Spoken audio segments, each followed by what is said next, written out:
Hello बच्चों। तो अब हमारा आयनाइजेशन एनर्जी का नेक्स्ट पार्ट शुरू होता है। Factors affecting ionization energy. कौन कौन से वो फैक्टर हैं जो आयनाइजेशन एनर्जी को अफेक्ट करते हैं? तो इसमें पहला फैक्टर आता है हमारे पास न्यूक्लियर चार्ज। न्यूक्लियर चार्ज अब न्यूक्लियर चार्ज में अगर हम देखें, जितना ज़्यादा जेड इफेक्टिव होगा, जेड इफेक्टिव जितना ज़्यादा होगा वैलेंस शेल के इलेक्ट्रॉन से उतना ज़्यादा अट्रैक्शन होगा। Therefore more ionization energy. So greater the Z effective, जितना ज़्यादा Z effective होगा, greater will be the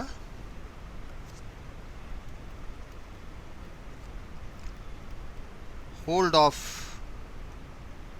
nucleus on valence shell electron, उतना ज़्यादा वैलेंस शेल के इलेक्ट्रॉन पर होल्ड होगा। Therefore higher the Z effective, more will be the ionization energy. दूसरा point, इसको चाहे तो हम यहाँ बॉक्स में बंद कर सकते हैं। सेकेंड पॉइंट, सेकेंड क्या पॉइंट है? सेकेंड पॉइंट है साइज ऑफ एटम।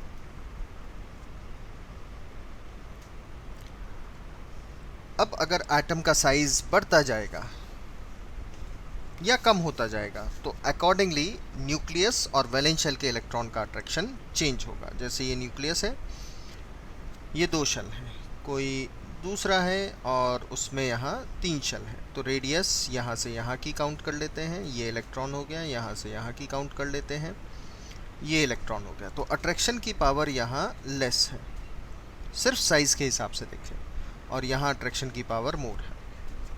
तो इस केस में energy requirement to remove the electron less होगी, और नेचुरली यहाँ हाई आयनाइजेशन एनर्जी होगी।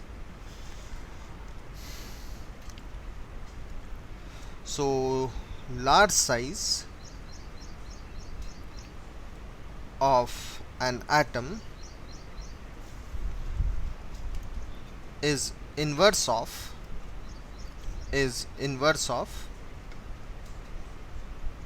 ionization energy। जितनी ज़्यादा साइज आयनाइजेशन एनर्जी उतना कम हो गया। इसको भी हम यहाँ बॉक्स में बंद कर सकते हैं ऐसे। तीसरा फैक्टर आता है, the third factor is the shielding और स्क्रीनिंग इफेक्ट। शील्डिंग और स्क्रीनिंग इफेक्ट। अगर हम शील्डिंग या स्क्रीनिंग इफेक्ट को देखें तो शील्ड करना है, जैसा हम पहले भी डिस्कस कर चुके हैं अपने पुराने लेक्चर्स में। अगर हमारे पास ये न्यूक्लियस है और ये कुछ शेल्स में इलेक्ट्रॉन है, मान लो ये इलेक्ट्रॉन है हमारा 4th शेल में, और यहाँ डी ऑर्बिटल है, ये डी ऑर्बिटल है, जिसकी हम जानते हैं शील्डिंग थोड़ी पुअर होती है। अगर शील्डिंग पुअर है तो पुअर शील्डिंग या पुअर स्क्रीनिंग, तो electron will be more attracted towards the nucleus, और इस इलेक्ट्रॉन को निकालने के लिए रिलेटिवली हाई एनर्जी चाहिए, यानी हाई आयनाइजेशन एनर्जी चाहिए।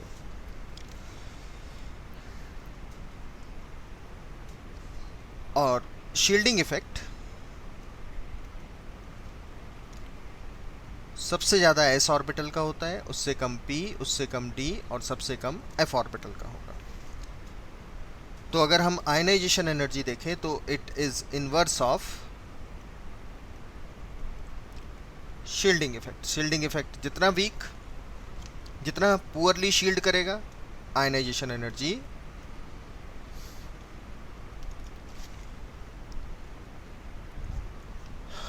उतनी ज़्यादा होगी। तो जितना स्ट्रॉन्ग शील्डिंग उतनी आयनाइजेशन एनर्जी कम, जितनी पुअर शील्डिंग उतनी आयनाइजेशन एनर्जी ज़्यादा होगी। तो अगर शील्डिंग पुअर है मतलब रोकने की ताकत कम है तो इलेक्ट्रॉन अट्रैक्शन में जाएंगे, तो शील्डिंग इफेक्ट अगर पुअर है तो आयनाइजेशन एनर्जी हाई है, एंड वाइस वर्सा। इसको भी हम यहाँ बॉक्स में बंद कर देते हैं। फोर्थ पॉइंट बहुत सिंपल सा पॉइंट है और वो है पेनिट्रेशन ऑफ सबशेल।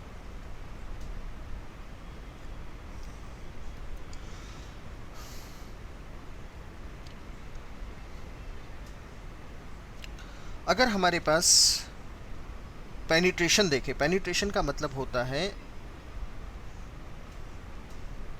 कि अगर हमारे पास कोई s ऑर्बिटल का इलेक्ट्रॉन है या p ऑर्बिटल का इलेक्ट्रॉन है या d ऑर्बिटल का इलेक्ट्रॉन है एक ही शेल में, या f ऑर्बिटल का इलेक्ट्रॉन है, f ऑर्बिटल का इलेक्ट्रॉन है, तो s की density of s is more than p is more than d is more than f for same subshell।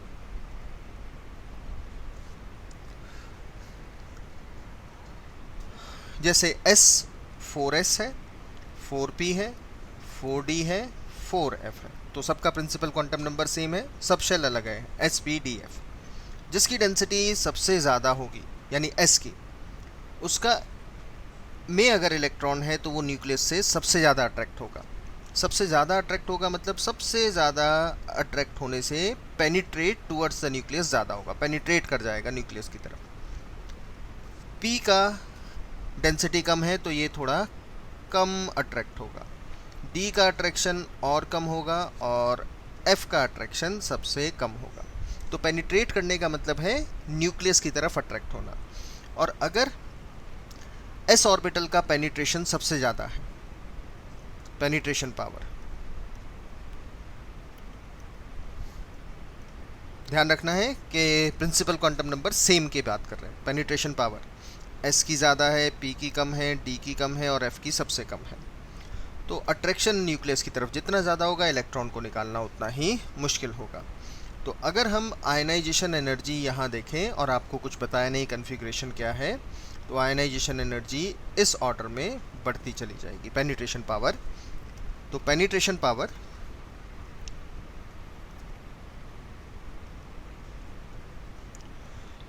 Is more, ionization energy is more, तो proportional होगा।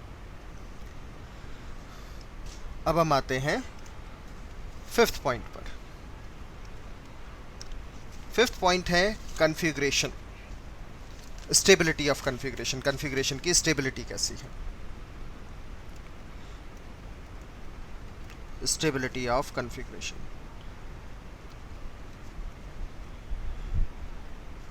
ये बात हम स्ट्रक्चर ऑफ एटम में भी कर चुके हैं कि हमारे पास अगर हाफ फिल्ड या फुल्ली फिल्ड ऑर्बिटल होंगे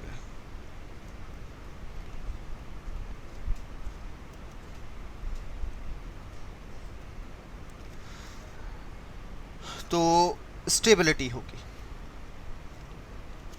स्टेबल कन्फिग्रेशन होगा। और हाफ फिल्ड और फुल्ली फिल्ड में भी फुल्ली फिल्ड ज़्यादा स्टेबल होता है। और अगर कन्फिग्रेशन ज़्यादा स्टेबल है तो आयनाइजेशन एनर्जी भी ज़्यादा होगी, क्योंकि स्टेबल कन्फिग्रेशन से इलेक्ट्रॉन आसानी से नहीं निकलते। So ionization energy is proportional to the stability of configuration. तो टेंटेटिवली हमने यहाँ आपको 5 फैक्टर बता दिया है। अब जब आप आयनाइजेशन एनर्जी को एनालाइज करेंगे, उसकी वैल्यूज़ बताएंगे, तो कई बार तो एक फैक्टर से ही हमारा काम चल जाता है। लेकिन सिर्फ एक फैक्टर को देखकर ही हम यहाँ कंक्लूज़न नहीं निकालते, क्योंकि सारे फैक्टर में से कुछ फैक्टर, एक से ज़्यादा फैक्टर अप्लाई हो सकते हैं किसी भी आयनाइजेशन एनर्जी के कंपैरिजन में। जैसे अगर हम सिंपल डाउन द ग्रुप चलते हैं, डाउन द ग्रुप कोई भी ग्रुप ले सकते हैं हम यहाँ पर। जैसे हमने लिया lithium, sodium, potassium, rubidium and caesium. ये हमने यहाँ एक ही ग्रुप के एलिमेंट ले लिए। अब इसका कन्फिग्रेशन है 1s2 2s1, इसका हो गया 1s2 2s2 and 2p6 3s1, ये हो जाएगा 4s1, ये हो जाएगा 5s1 और सीजियम हो जाएगा 6s1। तो टॉप टू बॉटम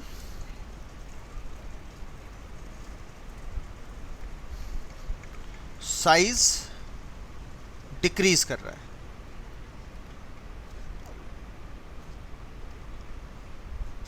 तो top to bottom size increase कर रहा है। एंड Z इफेक्टिव जैसा हम डिस्कस कर चुके हैं ऑलमोस्ट कांस्टेंट होता है। अब साइज अगर बढ़ता जाएगा तो आयनाइजेशन एनर्जी इन्वर्स होती है साइज के। Size increase, ionization energy decrease. So ionization energy का जो वैल्यू होगी वो डिक्रीज करती जाएगी इस तरीके से। तो इन द ग्रुप अगर हम चलते हैं तो आयनाइजेशन एनर्जी डिक्रीज करती जाएगी, चाहे वो लिथियम फैमिली हो या बेरिलियम फैमिली हो। अगर हम इसका एक ग्राफिकल रिप्रेजेंटेशन भी देखें किस तरीके से आता है आयनाइजेशन एनर्जी का डिक्रीज, तो अगर हम यहाँ डेल्टा H ले लेते हैं, ये हो गया हमारा delta H of ionization energy, मतलब जो भी आयनाइजेशन एनर्जी है, और यहाँ एटॉमिक नंबर ये ले लिया हमने। तो हमें जो ग्राफ मिलता है वो ग्राफ कुछ इस तरीके से वेरी करता है, ये ग्राफ होता है। अब इस केस में अगर हम पोजीशन को मेंशन करें तो ये होता है लिथियम, यहाँ होता है सोडियम, यहाँ पोटेशियम, फिर रुबीडियम और फिर सीजियम। ये अप्रॉक्सीमेटली 520 के आसपास वैल्यू है, ये अप्रॉक्सीमेटली 496 है, लेकिन पोटेशियम तक आते 419 हो गया, and 403 kilo joule per mole and 374, ये सब वैल्यूज़ किलो जूल पर मोल में है।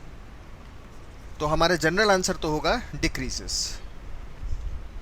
जनरल आंसर डिक्रीजेस हो गया। क्यों डिक्रीज होता है?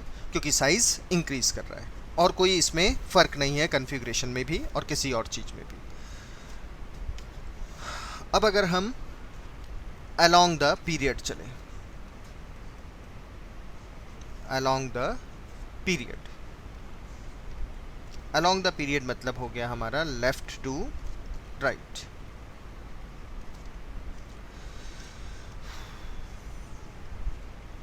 लेफ्ट टू राइट चल रहे हैं, तो जनरल अगर हम बात करेंगे तो जनरल कहेंगे आयनाइजेशन एनर्जी जनरली इंक्रीजेस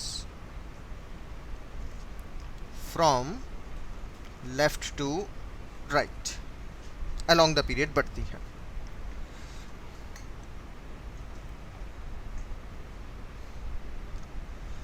जैसे अगर हमने लिया lithium, beryllium, boron, carbon, nitrogen, oxygen, fluorine and neon, तो हम जनरल कहेंगे इंक्रीज होती है। लेकिन यहाँ पर सिर्फ जनरल वर्ड यूज़ किया है, ये नहीं कहा कि आयनाइजेशन एनर्जी बढ़ रही है, जनरली इंक्रीज होती है। यहाँ हम दो फैक्टर का इन्वॉल्वमेंट लेते हैं, एक तो साइज का, Z इफेक्टिव का,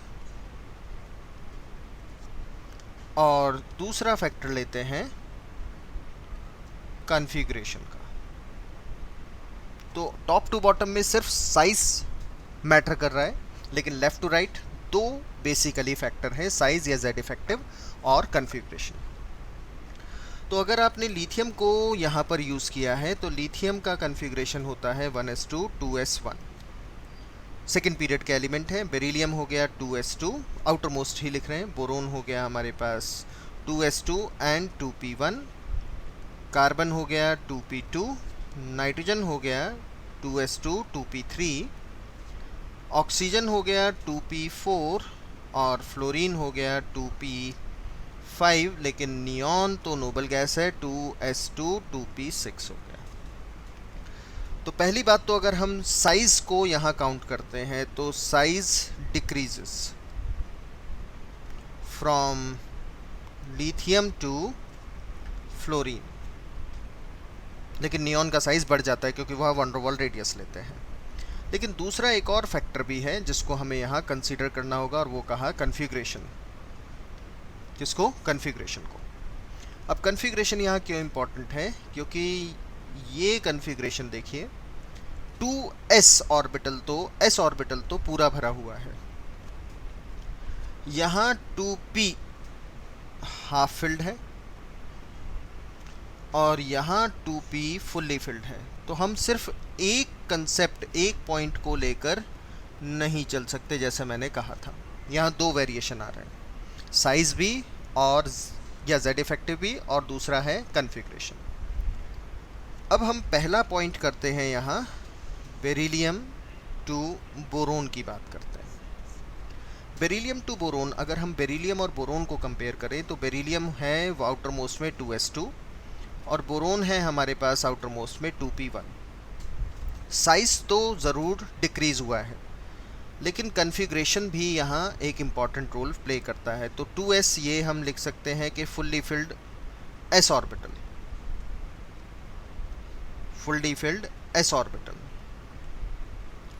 जो स्टेबल होगा, यानी कन्फिग्रेशन। और 2p1 में neither half filled not fully filled. तो अगर हमें पहला इलेक्ट्रॉन निकालना है, मतलब आयनाइजेशन एनर्जी 1 लिखनी है, पहला इलेक्ट्रॉन निकालना है, तो सर्टेनली बेरिलियम को आपको ज़्यादा एनर्जी देनी होगी इन कंपैरिजन टू बोरोन, तो इस हिसाब से जनरल में हमने कहा इंक्रीज है, लेकिन इस पॉइंट पर अगर हम देखें तो ये बेरिलियम की वैल्यू ज़्यादा हो जाती है बोरोन से। नेक्स्ट एक और पॉइंट है यहाँ पर कंसिडरेशन के लिए, और वो पॉइंट है हमारा नाइट्रोजन टू ऑक्सीजन। अब नाइट्रोजन और ऑक्सीजन का भी सेम कंसेप्ट हमने यहाँ यूज़ कर लेना है। जैसे 2p3, 1 2 3, ये 2p है, और यहाँ है 2p4। तो नेचुरल सी बात है कि ये हमारा हाफ फिल्ड है, जो कैसा है? स्टेबल है।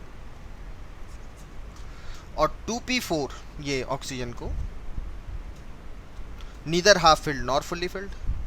तो अब अगर हमें आयनाइजेशन एनर्जी 1 कंपेयर करना हो तो नाइट्रोजन और ऑक्सीजन में, तो आयनाइजेशन एनर्जी 1 नाइट्रोजन की ज़्यादा है। मतलब यहाँ पर भी तो हमने इसीलिए लिखा जनरली इंक्रीज करती है, बट नॉट रेगुलरली। और अगर हम नियॉन की बात करें तो साइज ज़रूर बढ़ा, लेकिन इसका तो पूरा ऑर्बिटल फिल्ड है, ऑक्टेट है, हाईली स्टेबल कन्फिग्रेशन है, तो आयनाइजेशन एनर्जी इसकी मैक्सिमम बन जाती है अपने पीरियड में, लेफ़्ट टू राइट। और किसी एलिमेंट से भी कंपेयर करें तो इनकी आयनाइजेशन एनर्जी जनरली बहुत ज़्यादा हाई रहती है।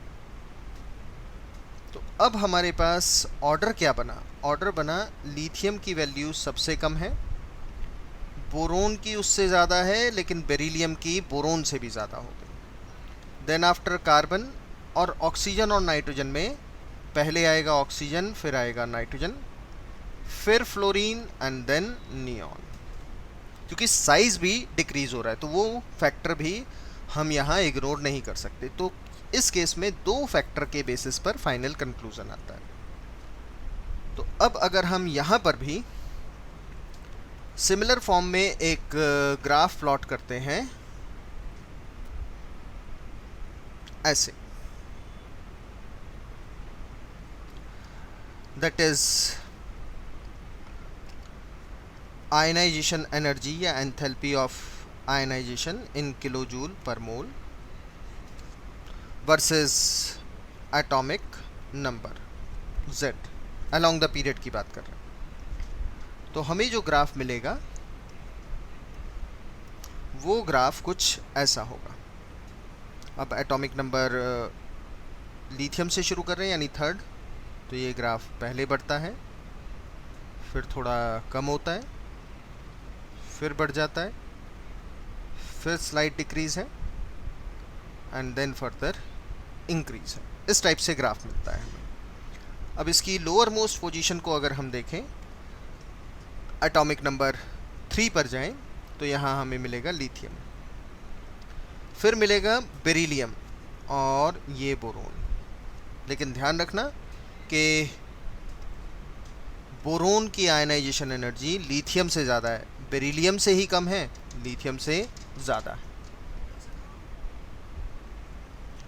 देन आफ्टर, अब अगर हम यहाँ से यहाँ मूव करते हैं तो बोरोन के बाद आता है हमारा कार्बन और कार्बन के बाद आता है नाइट्रोजन, लेकिन नाइट्रोजन से कम हो जाती है ऑक्सीजन, ऑक्सीजन के बाद फ्लोरीन, फ्लोरीन के बाद नियॉन, ये ऑर्डर में मिलेगा। And same in third period also, मतलब वहाँ होगा सोडियम, उसके बाद एल्यूमिनियम, फिर मैग्नीशियम, फिर सिलिकॉन, सिलिकॉन के बाद सल्फर, यहाँ फास्फोरस, फिर क्लोरीन और फिर आर्गन। सेम ऑर्डर मिलेगा।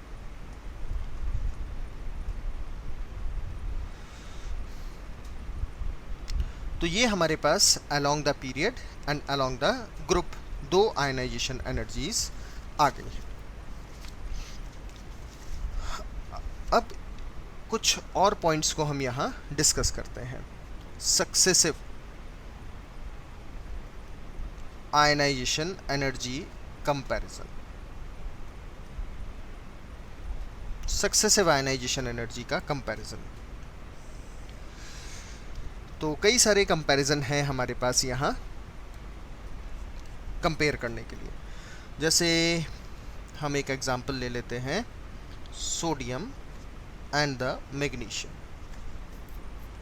सोडियम मैग्नीशियम सेम पीरियड के एलिमेंट हैं। यहाँ कन्फिग्रेशन होता है 281 और यहाँ कन्फिग्रेशन होता है 28 एंड 2, यानी 1s2, 2s2, 2p6 and 3s2। This is 1s2, 2s2, 2p6 and 3s1। अब इस दो में से हम एक इलेक्ट्रॉन निकालते हैं, मतलब ionization energy 1 and ionization energy 1। एक इलेक्ट्रॉन निकालते ही ये सोडियम बन जाएगा आयन, सोडियम आयन। तो it is now 1s2, 2s2, 2p6, meaning 2 and 8। लेकिन एक इलेक्ट्रॉन निकालने के बाद भी ये नोबल गैस का कन्फिग्रेशन नहीं आएगा, 1s2, 2s2, 2p6 and 3s1। जैसा अभी हमने डिस्कस किया कि इलेक्ट्रॉन यहाँ से निकालना है और यहाँ से निकालना है। ये 2s2 फुल्ली फिल्ड है और 2s1 हाफ फिल्ड है, तो नेचुरली हमारा ये स्टेबल है रिलेटिवली। साइज भी स्मॉल है, तो दोनों फैक्टर आयनाइजेशन एनर्जी को बढ़ा देते हैं। तो आयनाइजेशन एनर्जी 1 सोडियम आयन के लिए कम और मैग्नीशियम के लिए ज़्यादा और सोडियम के लिए कम। अब सपोज़ यहाँ से भी हम एक और इलेक्ट्रॉन निकालना चाहें, आयनाइजेशन एनर्जी 2 और आयनाइजेशन एनर्जी 2। अब प्रॉब्लम ये है कि ये हमारे पास नियॉन का कन्फिग्रेशन है और स्टेबल कन्फिग्रेशन है। शेल भी यहाँ 2 हैं टोटल, 1s एंड 2s2p, लेकिन यहाँ शेल अभी भी 3 है, शेल अभी भी 3 है और इलेक्ट्रॉन हम 3s1 से निकालेंगे। तो अब अगर हम कंपेयर करें तो ये एक स्टेबल कन्फिग्रेशन है और मैग्नीशियम प्लस का कन्फिग्रेशन उतना स्टेबल नहीं है। साइज़ भी यहाँ लार्ज है मैग्नीशियम प्लस आयन का साइज लार्ज होगा सोडियम प्लस से। रीज़न बीइंग कि यहाँ 281 3 शेल हैं और यहाँ 28 सिर्फ 2 ही शेल हैं, तो नेचुरल सी बात है शेल ज़्यादा है तो साइज़ भी ज़्यादा ही होगा। अब साइज़ भी स्मॉल हो गया सोडियम आयन का और स्टेबल कॉन्फ़िगरेशन भी हो गया, तो अब यहाँ से सोडियम +2 बनाना बहुत आसान नहीं है, 2 7 में लाना नॉट ईजी। लेकिन यहाँ पर 2 8 कॉन्फ़िगरेशन में आना यानी मैग्नीशियम +2 में आना रिलेटिवली आसान है। तो यहाँ कम एनर्जी चाहिए और इधर ज़्यादा एनर्जी चाहिए। तो ये बेसिक डिफरेंस है सक्सेसिव आयनाइजेशन एनर्जी का। तो यहाँ हमें ध्यान रखना है पॉइंट्स को, कॉन्फ़िगरेशन कहाँ है, कैसा है, स्टेबल है या नहीं है, और किस शेल से इलेक्ट्रॉन निकाल रहे हैं, और इलेक्ट्रॉन निकालने के बाद सक्सेसिव में कैसा कॉन्फ़िगरेशन आता है। एक और पॉइंट को यहाँ अगर हम देखते हैं, जैसे सोडियम है 281, इससे एक इलेक्ट्रॉन निकाला तो आयनाइजेशन एनर्जी 1 हुई। ये सोडियम प्लस बनेगा एंड 2 8 कॉन्फ़िगरेशन पर होगा। टोटल शेल्स हैं 3, यहाँ शेल का नंबर है 2 और नियॉन का कॉन्फ़िगरेशन है। अब अगर मैं एक और इलेक्ट्रॉन निकालना चाहता हूँ तो जैसा हमने बताया कि बहुत आसान नहीं है सोडियम +2 बनाना, क्योंकि नोबल गैस कॉन्फ़िगरेशन था, और अब नोबल गैस कॉन्फ़िगरेशन यहाँ आकर ख़त्म भी हो गया, यानी स्टेबिलिटी नहीं रही। तो नेचुरल सी बात है सक्सेसिव आयनाइजेशन एनर्जी तो बढ़ती है, यानी आयनाइजेशन एनर्जी 1 और आयनाइजेशन एनर्जी 2 में 1 कम होगी। लेकिन यहाँ जो इंक्रीज़ है वो छोटा इंक्रीज़ नहीं है, वो बड़ा इंक्रीज़ है, बहुत बड़ा इंक्रीज़ है। क्यों ज़्यादा बड़ा इंक्रीज़ है? क्योंकि first ionization energy from third shell और आयनाइजेशन एनर्जी 2 फ्रॉम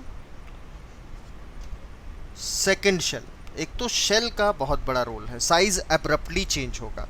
जैसे ये न्यूक्लियस है, ये फर्स्ट शेल, ये सेकेंड शेल, ये थर्ड शेल, यहाँ से यहाँ का गैप, और अभी होगा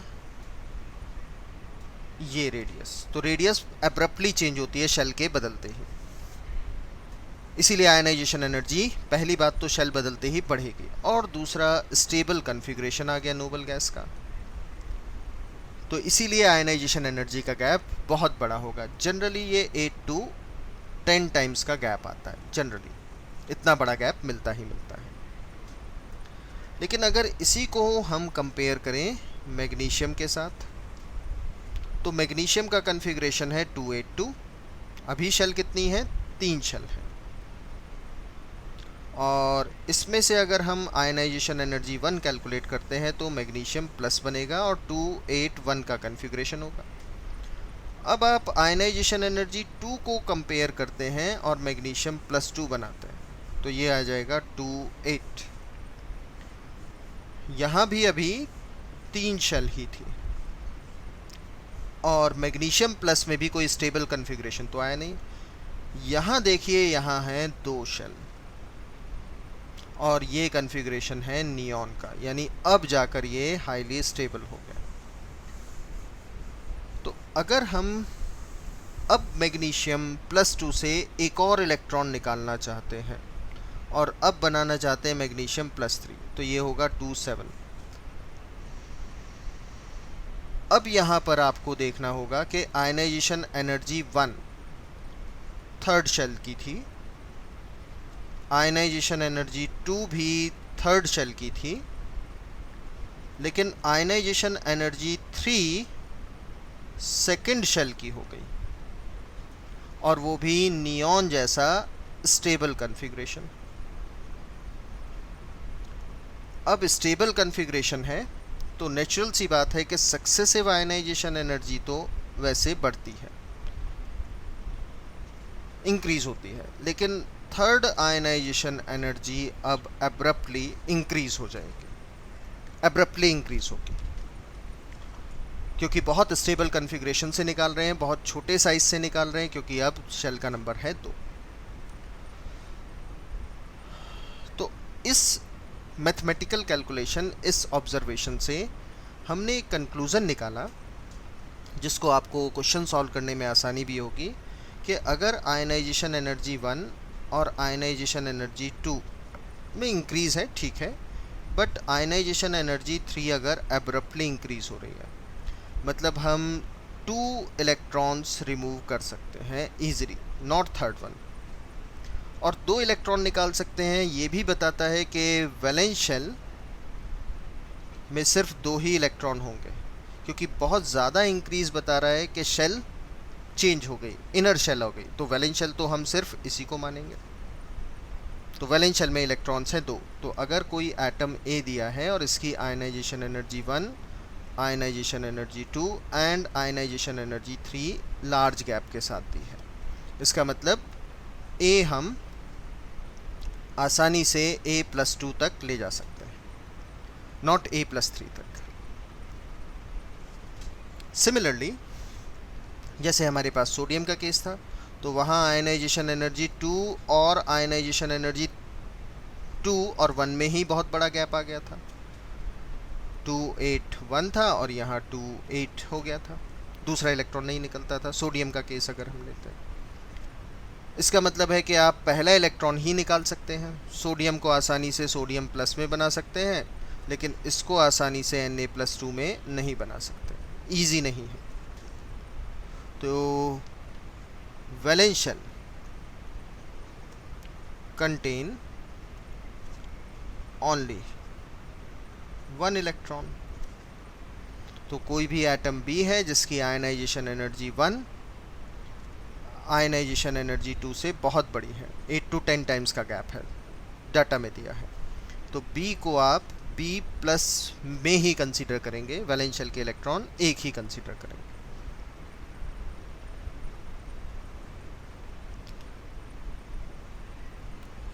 अब जैसे हमारे पास मान लो एल्यूमिनियम होता, तो ये होता है 2 8 3, तो नेचुरली वैलेंस शेल में 3 इलेक्ट्रॉन है, मतलब आप एल्यूमिनियम +1 बना सकते हैं 2 8 कन्फिग्रेशन 2 8 2 कन्फिग्रेशन पर, एल्यूमिनियम +2 भी बना सकते हैं 2 8 1 के कन्फिग्रेशन पर, एल्यूमिनियम +3 भी बना सकते हैं 2 8 के कन्फिग्रेशन पर, बट ये स्टेबल हो गया।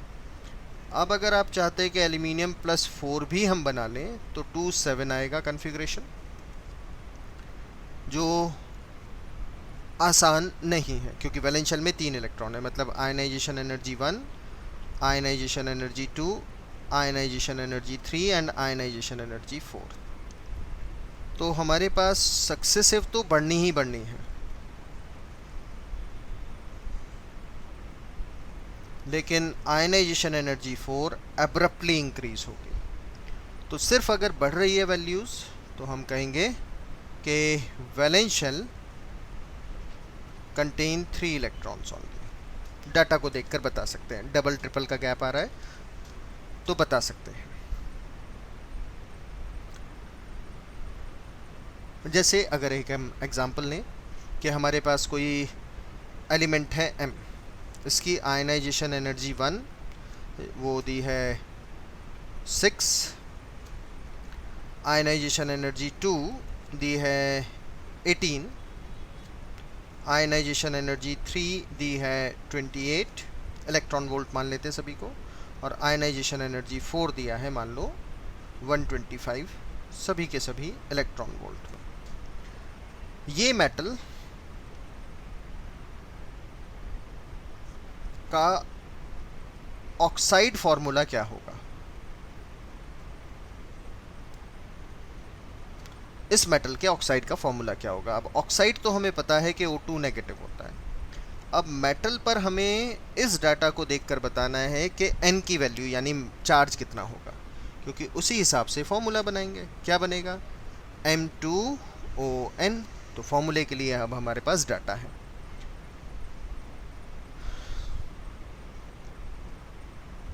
अगर हम देखें तो फर्स्ट आयनाइजेशन एनर्जी से बड़ी है आयनाइजेशन एनर्जी 2, उससे बड़ी है आयनाइजेशन एनर्जी 3, लेकिन अब्रप्ट इंक्रीज हो गया आयनाइजेशन एनर्जी 4 में। एक है 125, एक 28, एक 18, तो यहाँ से यहाँ तक तो बढ़ना लाजमी था, यहाँ से यहाँ भी बढ़ना ज़रूरी था, लेकिन यहाँ से यहाँ तो बहुत ज़्यादा इंक्रीज़ हो गया। इसका मतलब है कि वैलेंस शेल के इलेक्ट्रॉन का नंबर होगा 3, और वैलेंस शेल में इलेक्ट्रॉन 3 होंगे तो m+3 बनेगा, 3 इलेक्ट्रॉन ही ये लूज़ कर पाएगा। और ऑक्सीजन हो गया -2, देयरफॉर फार्मूला इज़ M2O3। ये फार्मूला बन गया हमारे पास। तो जब भी हमारे पास बिग चेंज आए, बड़ा चेंज आए, तो हमें समझ जाना चाहिए कि वो अब इनर शेल से निकल रहे हैं इलेक्ट्रॉन, अंदर वाली शेल से, वैलेंस शेल से नहीं। ये तो वैलेंस शेल के इलेक्ट्रॉन थे।